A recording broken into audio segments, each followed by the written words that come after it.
Welcome to God's 5 Minutes with Pastor Ed Wilson. Reach him at GodsFiveMinutes@gmail.com. Now, here's Ed Wilson with God's 5 Minutes. Hello, friends. The second chapter of Malachi closes with these potent words: Judah hath dealt treacherously, and an abomination is committed in Israel and in Jerusalem. For Judah hath profaned the holiness of the Lord which he loved, and hath married the daughter of a strange god. The Lord will cut off the man that doeth this, the master and the scholar, out of the tabernacles of Jacob, and him that offereth an offering unto the Lord of hosts. And this have ye done again, covering the altar of the Lord with tears, with weeping, and with crying out, insomuch that he regardeth not the offering any more, or receiveth it with good will at thy hand. Yet ye say, Wherefore? Because the Lord hath been a witness between thee and the wife of thy youth, against whom thou hast dealt treacherously.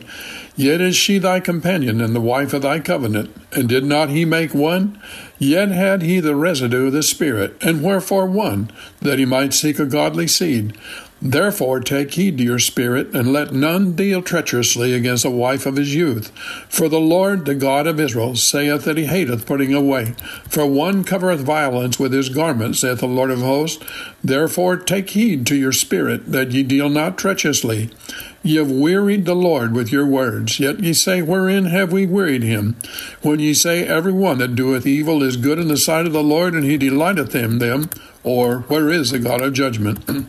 Although this passage contains the usual expressions that are subject to interpretation, if for no other reason that so many years have come and gone and language has changed so much since they were written, the primary meaning is unmistakable. It can be summarized in the phrase, he hateth putting away, which we would call divorce.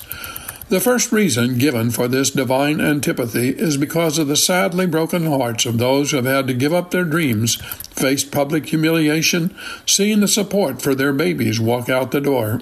They have come so often, so desperately, in such great numbers, to plead their cause before God's holy altar.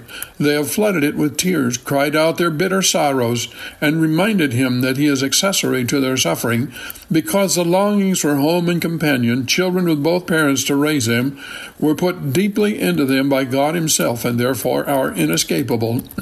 To view in these miseries a just God, a God of mercy, cannot accept the prayers and religious professions of those who cause these things when they come again to claim they are somehow exonerated from the consequence of their own actions, and now are qualified to offer acceptable sacrifices to God and receive his rich benefits.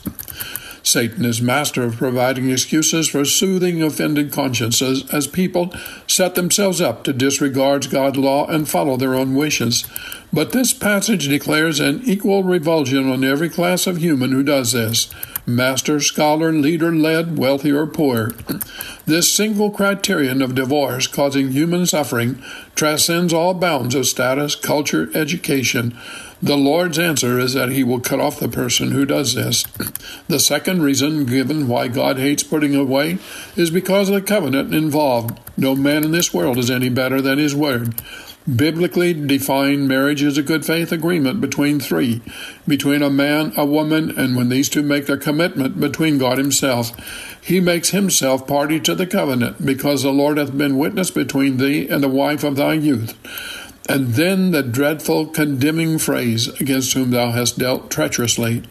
It is treacherous to allow the allure of illicit relationships to secretly draw away the heart that has been pledged to another for a lifetime. It is treacherous to make a spouse fear what secrets are being kept.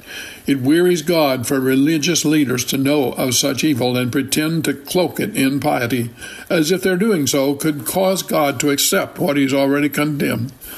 God has a better way. God knows how to heal broken hearts, restore broken homes.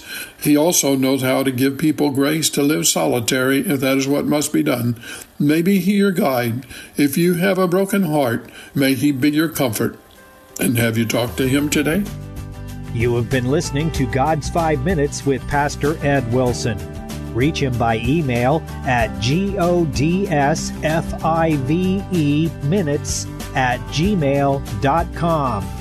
Tune in next time to hear more encouraging thoughts from God's Word on God's 5 Minutes with Pastor Ed Wilson.